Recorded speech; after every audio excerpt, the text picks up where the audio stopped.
பாரத் மாதா கி, பாரத் மாதா கி. வேர் அறுப்போம், வேர் அறுப்போம், வேர் அறுப்போம், வேர் அறுப்போம். திராவிடத்தை வேறறுப்போம், திராவிடத்தை வேறறுப்போம்.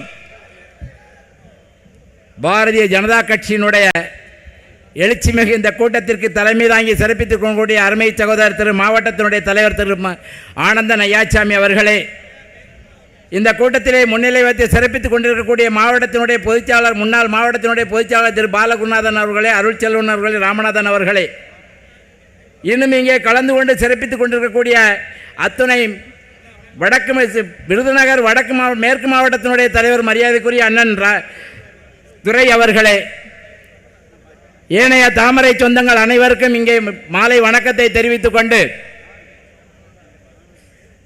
தமிழகத்திலே புதியதொரு மாற்றம் பெறப்போகிறது, புதியதொரு எழுச்சி வரப்போகிறது.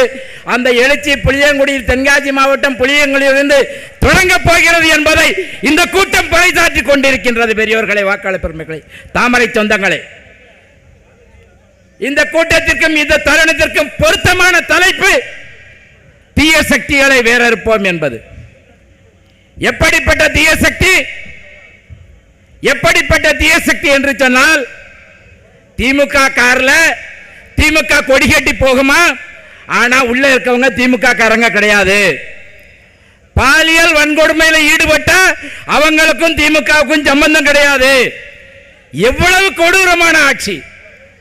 தாய்மையை போற்றி வளர்த்த தமிழ்ச்சங்கம், தாய்மையை போற்றி வளர்த்த தமிழ்நாடு, ஆன்மீகமே தலை தோங்கிய தமிழ்நாடு, மகளிருக்கு பாதுகாப்பு இருக்கா? கேவலமான ஆட்சி, கேவலமான ஆட்சி. சந்தி சிரிக்கின்ற ஆட்சியை பார்த்து மக்கள் எல்லாம் தூக்கி எறிய தயாராகி இருக்கின்றார்கள். அருமையான களம் பாரதிய ஜனதா கட்சிக்கு, தேசிய சிந்தனைகளுக்கு, நல்லெண்ணம் கொண்டவர்களுக்கு, ஊழலற்ற ஆட்சி தமிழகத்துக்கு தர வேண்டும் என்று சொல்பவர்களுக்கான களம் 2026. இந்த களத்திலே நாம் மிக விழிப்போடு இருக்க வேண்டும். எந்த சூழ்நிலையிலும், எந்த காலகட்டத்திலும் நமது பணி அயராது இருக்க வேண்டும். 2026 அப்படி செய்தோம் என்று சொன்னால் நிச்சயமாக இந்த களம் தாமரையின் பக்கம் மலரும். உறுதியெடுக்க வேண்டும், இந்த கூட்டத்தில் சபதம் எடுக்க வேண்டும். தீய சக்தியை வேறறுப்போம் என்று சொன்னால் போதாது, ஒவ்வொரு பூத்திலும் வேறறுக்க வேண்டும், ஒவ்வொரு வாக்குச்சாவடியிலும் வேறறுக்க வேண்டும். எப்படி? எனது சொந்த பூத்து 118, எனது சொந்த பூத்தில் விழுந்திருக்க ஓட்டு 650, 300 ஓட்டு, 325 ஓட்டு தாமரைக்கு வாங்குவேன் என்று சபதம் எடுத்தால் மாத்திரமே இந்த தீய சக்திகளை வேறறுக்க முடியும். செய்ய முடியுமா? செய்ய முடியுமா? தீய சக்தியை வேறறுக்க முடியுமா? வேறறுப்போம், வேறறுப்போம். கூட்டத்தினுடைய மிகப்பெரிய தாரக மந்திரம் இதுவே தமிழகத்திற்கு தாரக மந்திரமாக இருக்க வேண்டும். உறக்க சொல்லுவோம், வேறறுப்போம், வேறறுப்போம், தீய சக்தியை வேறறுப்போம். இந்த முழக்கம் ஒவ்வொரு நாளும், ஒவ்வொரு இரவும் நாம் தூங்க செல்லுகின்ற போது இரவிலே நாம் இந்த மந்திரத்தை சொல்லி நாம் தூங்க வேண்டும் என்று சொன்னால் 2026 கனவு காண முடியாத, வரலாறு காணாத வெற்றி. எவரெல்லாம் கூட்டணிக்கு வேண்டாம் என்றார்களோ வழியே வந்து பாஜகவிடம் கண்டிப்பாக கூட்டணிக்கு வருவார்கள். தமிழகத்திலே தாமரையின் ஆட்சியை மலரச் செய்வது ஒவ்வொருத்தருடைய கடமையாக இருக்க வேண்டும், ஒவ்வொருத்தருடைய கடமையாக இருக்க வேண்டும். ரொம்ப கேவலமான ஆட்சிங்க. எல்லா சித்தாந்தங்களும் போச்சு, எல்லா அடிப்படையும் போச்சு. நீங்கள் ஒரு அதிகாரி இந்த கலெக்டர் ஆஃபீஸில் ஒரு மனு கொடுக்கிய, இல்லை நகராட்சியில் ஒரு மனு கொடுக்கிய, யூனியன் ஆஃபீஸில் ஒரு மனு கொடுக்கிய, அந்த மனு வேலை செய்யலைன்னா என்ன செய்ய முடியும்? மிகப்பெரிய சட்டம் என்ன இருக்கு? தகவல் அறியும் உரிமை சட்டத்தில் நீங்கள் மனு போட்டு கேட்கலாம். யாராவது கேட்டு பாருங்க, தபால் வருதான்னு பார்ப்போம். உங்களுக்கு எத்தனை மாசம் ஆனால் 30 நாளைக்குள்ள உங்களுக்கு தகவல் உரிமை சட்டத்தில் தகவல் கொடுக்கணும். இது சட்டம். ஆனால் உங்களது பேப்பர் ஊரா குப்பை கூடைக்கு போய்கிட்டு இருக்கும். அரசாங்கம் செயலிழந்து கிடக்கு. அதிகாரிகள் எல்லாம் லஞ்சம் வாங்குவதற்கு ஒரு துளி கூட பயம் இல்லாம வாங்கிட்டு இருக்காங்க. எல்லா துறையும் எந்த துறையும் யோக்கியமான துறைன்னு சொல்ல முடியாத நிலைமை. கேவலமான ஆட்சிங்க. இதை விட ஒரு கேவலமான ஆட்சியை மக்களுக்கு கொடுக்க முடியாது. ஒருவேளை இந்த ஆட்சியை பார்த்து தான் முன்னக்கூட்டியே வடிவேலு படம் எடுத்தானா என்னன்னு தெரியாது. அந்த இயக்குனர் அது என்ன படம், என்னமோ ஒரு படம் எடுத்தானே, சாராயங்காய்ச்சி விற்றா அதுதான் நல்ல ஆட்சின்னு சொல்லி வடிவேல கதாநாயகனை வச்சு ஒரு படம் எடுத்தாங்களா. அந்த படத்துக்கும் இப்போ இருக்க ஆட்சிக்கும் ஒரு துளி கூட மாற்றமில்லாத ஒரு மக்களுக்கான ஆட்சியை கொடுக்க முடியாத ஒரு திராணியற்ற ஆட்சியாக. எங்க ஜி ஸ்கொயர் நிறுவனத்தை தவிர தமிழ்நாட்டில் யாரும் இடம் வாங்க முடியாது, இடம் விற்க முடியாது. ஒருத்தன் 3 சென்ட் இடம் வச்சிருக்கான், அந்த இடத்தை விற்று பிள்ளையை கட்டி கொடுத்துருவோம்னு நினைக்கான். இடத்தை விற்க முடியலையா, இடத்தை விற்க முடியல. அவன் பேரில் இடம் இருக்கு, அவன் பேரில் பட்டா இருக்கு, அவன் பேரில் பத்திரம் இருக்கு. இடத்துக்கு பத்திரம் போட போனால் சட்டத்தில் இடம் இல்லை, நீங்கள் போயிட்டு வாங்க, இந்த ஆட்சி போனால் தான் நீங்கள் பத்திரம் போட முடியும்னு சொல்லுதான். ஐயா இப்போ என் பிள்ளை கல்யாணம், நாங்கள் என்னையா செய்ய முடியும், நீ கல்யாணம் பிள்ளையை கட்டி கொடுத்தா என்ன, கட்டி கொடுக்காம என்ன. தாய்மார்கள் வருத்தப்பட வேண்டிய விஷயம். பெண்களுக்கு எதிரான ஆட்சி. அது மாத்திரமா, இன்னைக்கு என்னமோ மத்திய அரசாங்கம் நிதி கொடுக்கலன்னு ஒரு பொய்யான பகட்டுக்கு ஒரு குற்றத்தை சொல்லிக்கிட்டு இருக்காங்க, ஒரு போலியான ஒரு பிம்பத்தை ஏற்படுத்துறாங்க. தமிழர்களுக்கு எதிரான ஆட்சி மத்திய அரசாங்கம்னு.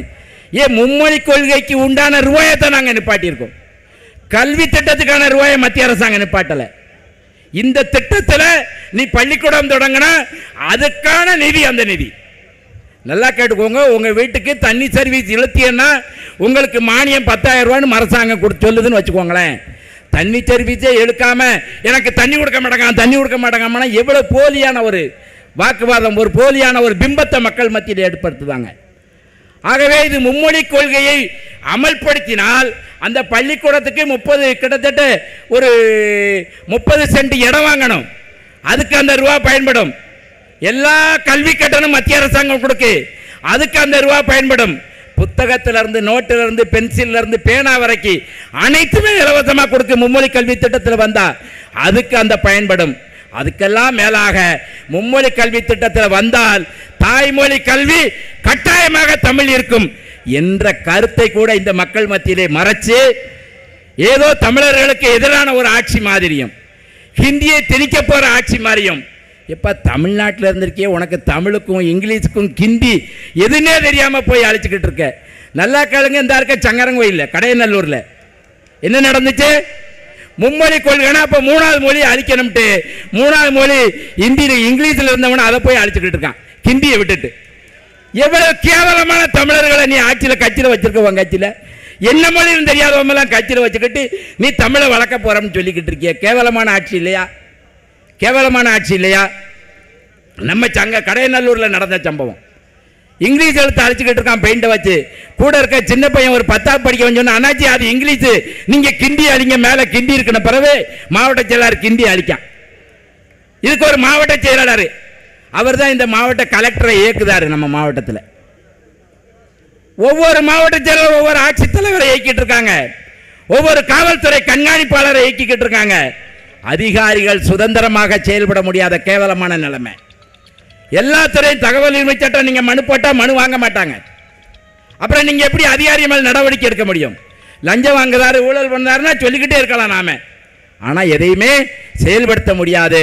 எல்லா நிர்வாகமும் பணத்திற்கு அடிமையாகி, லஞ்சத்திற்கு அடிமையாகி, ஊழலுக்கு அடிமையாகி, இந்த ஊழல் உள்ள இந்த ஆட்சியை அகற்ற வேண்டும் என்று சொன்னால் ஒவ்வொரு தாமரை சொந்தங்களும் விழித்தள வேண்டும், விழிப்புணர்வோடு இருக்க வேண்டும். ஒவ்வொரு இரவிலும் நான் தூங்க செல்லுகிற போது இந்த தீய சக்தியை வேறறுப்பேன். நானும் எனது குடும்பமும், நானும் எனது சமூகமும், நானும் எனது தெருவில் வாழக்கூடிய வாக்காளர்களும், நானும் எனது வாக்குச்சாவடியில் இருக்கக்கூடிய வாக்காளர்களையும் மாற்றுவேன் என்று உறுதி எடுத்து சபதம் ஏற்போம். நிச்சயமாக 2024 இரட்டைலை உதிர்க்கிறதோ இல்லையோ, மாம்பழம் கனிக்கிறதோ இல்லையோ, தாமரை மலரும், தாமரை மலரும். அனைவரும் உற்சாகத்தோடு உழைப்போம். தென்காசியிலே 5 சட்டமன்றமும் தாமரையின் பக்கம் ஜெயிக்க வைத்து தமிழகத்தினுடைய வருங்கால முதலமைச்சரிடம் சமர்ப்பிப்போம். உங்களோடு இணைந்து இந்த வாக்குறுதியை இந்த இடத்திலே அளிக்கின்றேன். வாய்ப்புக்கு நன்றி கூறி விடைபெறுகிறேன். நன்றி, வணக்கம். பாரத் மாதா கி, பாரத் மாதா கி. வேறறுப்போம், வேறறுப்போம், தீய சக்தியை வேறறுப்போம். நன்றி, வணக்கம்.